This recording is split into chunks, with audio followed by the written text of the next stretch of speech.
K ബാലൻ എന്തിനാ അങ്ങനെ പറഞ്ഞതെന്നുള്ളത് അറിയില്ല. അത് പണ്ട് EMS പറഞ്ഞിട്ടുള്ളതാണ്. വോട്ട്, തെരഞ്ഞെടുപ്പ്, നിയമസഭ, പഞ്ചായത്ത്, മുനിസിപ്പാലിറ്റി, പാർലമെൻറ്റ്, പ്രധാനമന്ത്രി, മുഖ്യമന്ത്രി എന്നൊക്കെ കേട്ടാൽ ഉടനെ മനസ്സിലാക്കിക്കൊള്ളണം, പ്യുവർലി പൊളിറ്റിക്കലാണ്. CPM സംസ്ഥാന കമ്മിറ്റി അംഗം NN കൃഷ്ണദാസാണ് എന്നോടൊപ്പം ഉള്ളത്. ഇപ്പോൾ മുതിർന്ന CPM നേതാവ് കെ ബാലൻ്റെ പ്രസ്താവന അപ്പോൾ വലിയ തോതിൽ ചർച്ചയും വിവാദമൊക്കെ ആയിട്ടുണ്ട്. ഇങ്ങനെ രാഷ്ട്രീയം പറയേണ്ട CPM നേതാക്കൾ ഇങ്ങനെ വർഗീയ രാഷ്ട്രീയം പറയുന്നത് ശരിയാണോ? അത് ഇന്നലെ തന്നെ ഞങ്ങളുടെ പാർട്ടിയുടെ കേന്ദ്ര കമ്മിറ്റി അംഗം LDF കൺവീനറുമായിട്ടുള്ള TP രാമകൃഷ്ണൻ പറഞ്ഞു. അതോടെ അത് തീർന്നു. അദ്ദേഹം പറഞ്ഞു അത് CPM അങ്ങനെ ആലോചിച്ച് നിശ്ചയിച്ചിട്ടില്ല എങ്ങനത്തെ ഒരു നിലപാട്, LDFനും അങ്ങനത്തെ ഒരു നിലപാടില്ല. കെ ബാലൻ എന്തിനാ അങ്ങനെ പറഞ്ഞതെന്നുള്ളത് അറിയില്ല എന്നുള്ളത് അദ്ദേഹം പറഞ്ഞതോടുകൂടി പാർട്ടിയുടെ നിലപാട് വന്നു, LDFൻ്റെ നിലപാട് വന്നു. ഇനി അത് സംസാരിക്കുന്നത് അത് വിവാദമാക്കി രാഷ്ട്രീയമായി മുതലെടുപ്പ് നടത്താനാണ്. ആ പ്രശ്നം കഴിഞ്ഞു, അതൊരു അവസാനിച്ച അധ്യായമായി. ഇന്നലെ TP രാമകൃഷ്ണൻ പറഞ്ഞതോടുകൂടി തന്നെ അത് തീർന്നു, അത് കഴിഞ്ഞു പോയി.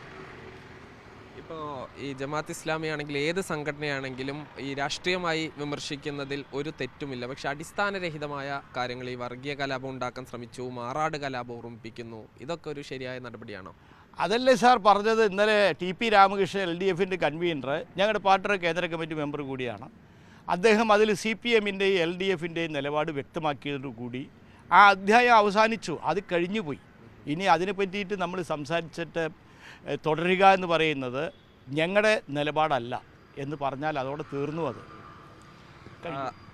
അതായത് ഇപ്പോൾ കുറച്ച് കാലങ്ങളായി, ഇപ്പോൾ തദ്ദേശ തെരഞ്ഞെടുപ്പിലും പാലക്കാട് ഉപതെരഞ്ഞെടുപ്പിലും നിയമസഭാ തെരഞ്ഞെടുപ്പിലൊക്കെ ഈ ജമാഅത്ത് UDF എന്നുള്ളത് കാര്യമായി ചർച്ച ചെയ്തിരുന്നു. ഇനിയിപ്പോൾ അത് മാറി ഈ LDF സർക്കാരിൻ്റെ വികസനം എന്നതിലേക്കൊക്കെ പോവുകയാണോ?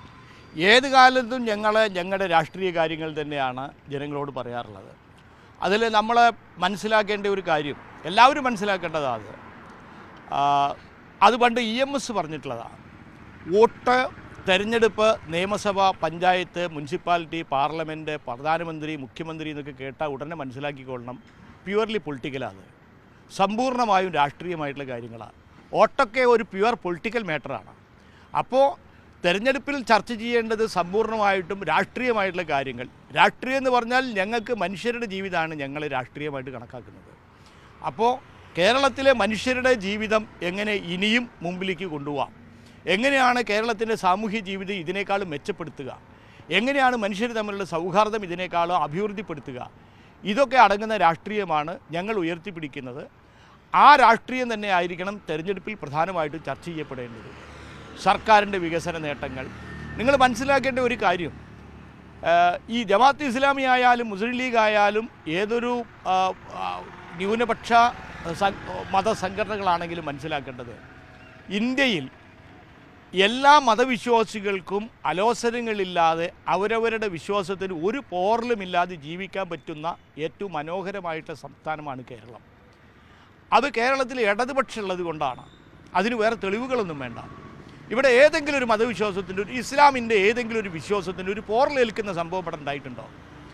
എന്തിനാണ് പിന്നെ ഈ സംഘടനകളൊക്കെ LDF ഗവൺമെൻറ്റിനെ താഴ്ത്തിറക്കാൻ, LDFനെ തകർക്കണം എന്നുള്ള നിലയ്ക്ക് അവർ വരുന്നത്? അപ്പോൾ അവർക്ക് രാഷ്ട്രീയമായിട്ടുള്ള ദുഷ്ടലാക്കാനുള്ളത്.